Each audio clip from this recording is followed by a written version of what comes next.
Welcome to the Cross Creek On Demand podcast, a podcast for you because God is for you. Some decisions don't come with a clearly right answer or a guaranteed outcome. So, how do we seek God's direction when fear is loud and the way forward isn't clear? Well, Psalm 143 gives us an honest prayer for those moments. So, let's talk about it together.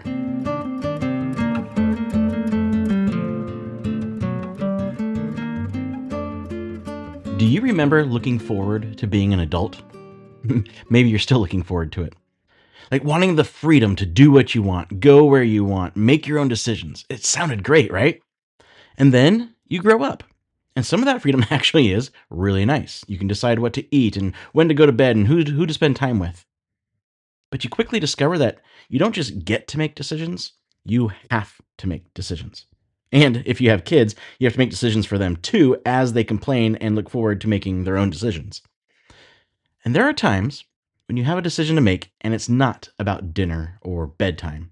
Like, do I take this job or stay where I am? Do we make a huge purchase now, not knowing what we might need later? Or what choice will be best for our family? See, life is a lot like a choose your own adventure book, but you can't go back if you don't like the choice you made. Often there's no clear right answer or guaranteed outcome.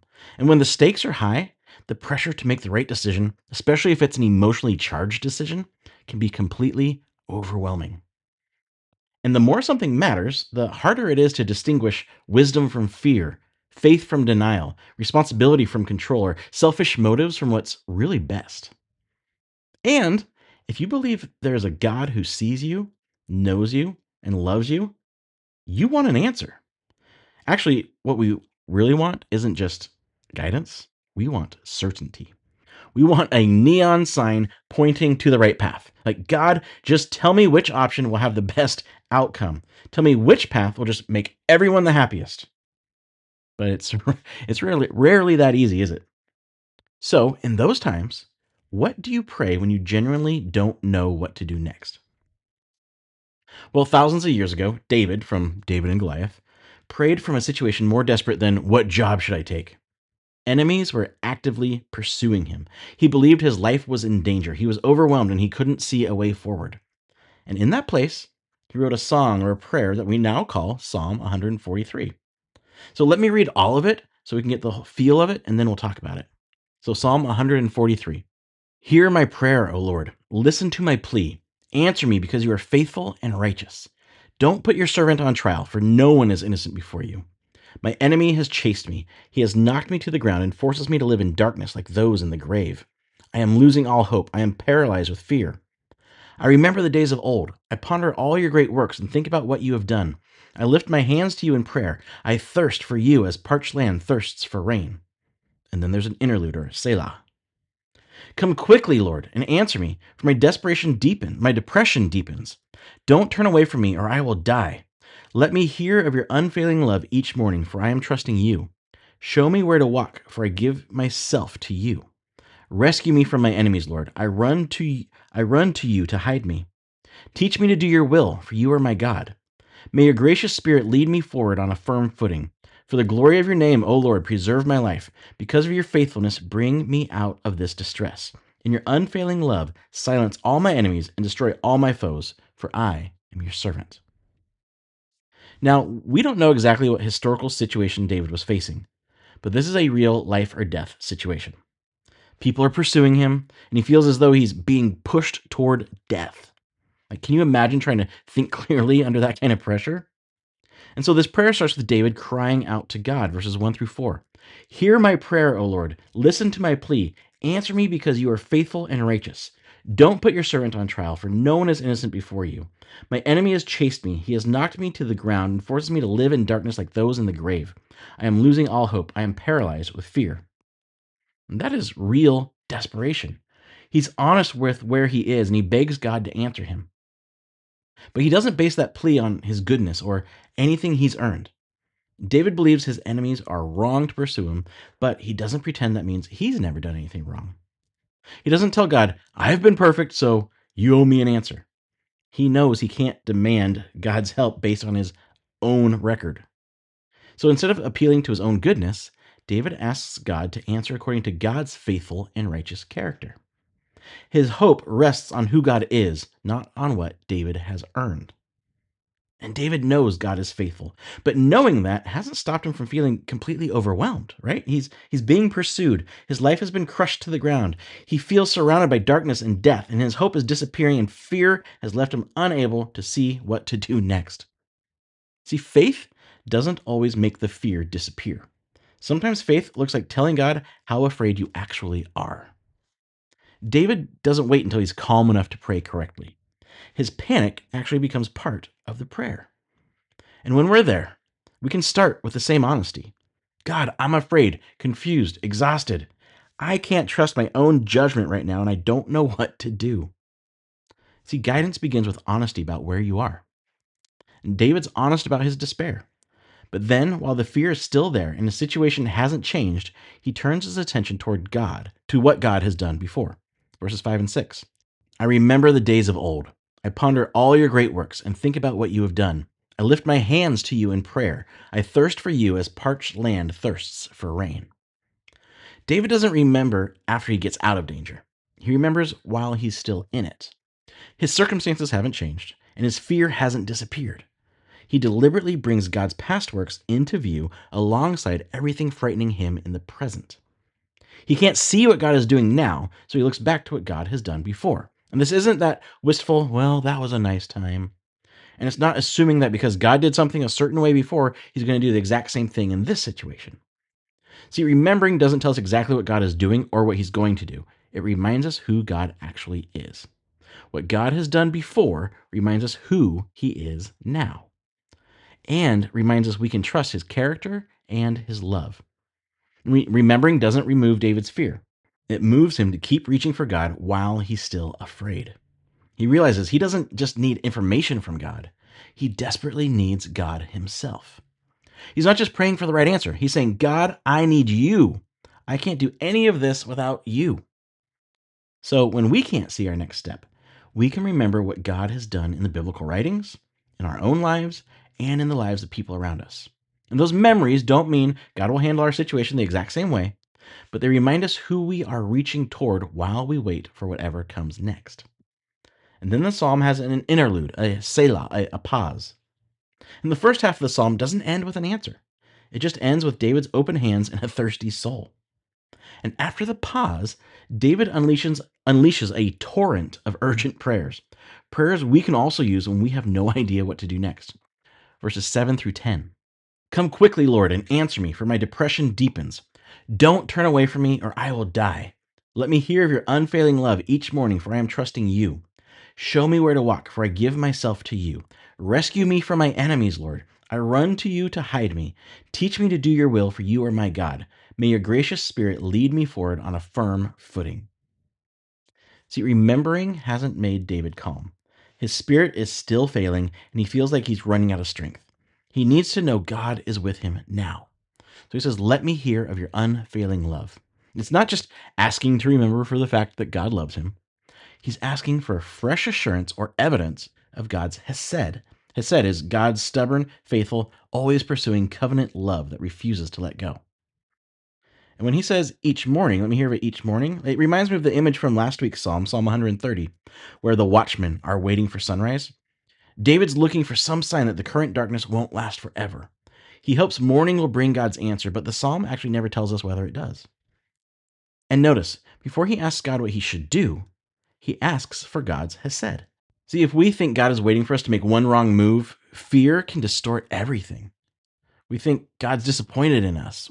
We feel like one decision will ruin everything and take us away from God's plan, or that everything depends on us getting this decision exactly right.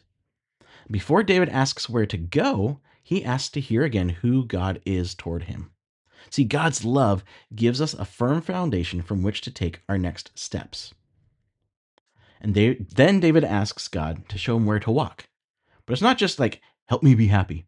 He says, show me where to walk, for I give myself to you. He gives his life and all of its steps to God. He says, my life belongs to you, so redirect me if you need to. Show me how to faithfully walk where you lead. And the phrasing for where to walk can have a broader idea of really how someone lives. See, the idea is God's not only concerned with where we walk, but with who we are becoming as we walk. As God forms us, we become better able to recognize and take the next faithful step. And in the middle of this, David asks for rescue from his enemies. He's not just asking for better judgment, he's asking for God's protection. But then he says, "Teach me to do your will." We want God to tell us what his will is so we can just follow the plan, or to just confirm what we already want to do, right? But David asked for God to teach him to do his will. He doesn't only need information, he needs the willingness and the courage to obey. He's asking God to shape his desires, motives, and actions. See, God's guidance isn't only about showing us which path to take, it's also about forming us into people willing to follow. But David knows he can't do that on his own, so he asks for God's gracious Spirit to lead him forward on firm footing. And Jesus promised that his Holy Spirit would guide and lead his followers. The Spirit leads us toward what is good, true, and what's like Jesus. And that formation helps us discern our next faithful step, even if we can only see one step in front of us. And firm footing doesn't mean an easy path, a life without risk, or guaranteed success. It means stable, upright ground on which he can continue walking faithfully. See, God doesn't remove every difficult part of the path, but he can keep forming and leading us as we walk it. And David's asked God to answer, show, rescue, teach, and lead him, but he still hasn't been given a map or told how the situation will end.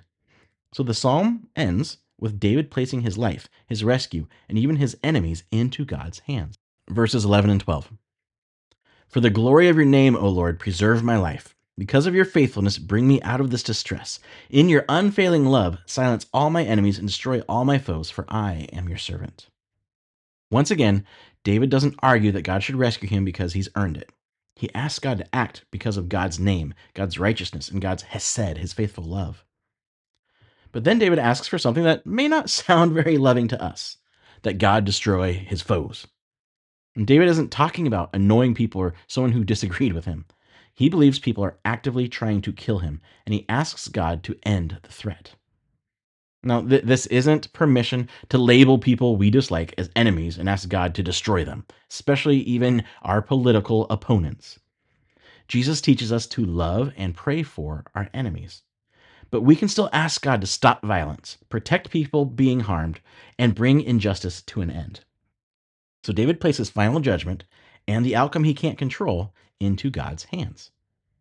And the psalm begins with David calling himself God's servant, and it ends in the same place. I am your servant. And in the psalm, we're never told his circumstances change or that an answer comes. No answer has been narrated, but through the entire prayer, he clearly sees he belongs to God. Calling himself God's servant doesn't mean David becomes passive or that his decisions no longer matter. It means he recognizes that he's not God. He's responsible for faithfulness, but he can't control every consequence. The outcome ultimately belongs to God, and David has placed his life in God's loving hands. And so the psalm doesn't end with a map. It ends with a relationship. I am your servant. And when we look at Jesus, we see what that kind of surrender looks like when the faithful path is unimaginably costly. On the night he was betrayed, Jesus went to a garden with his disciples, Matthew 26:38 and 39. He told them, "My soul is crushed with grief to the point of death. Stay here and keep watch with me."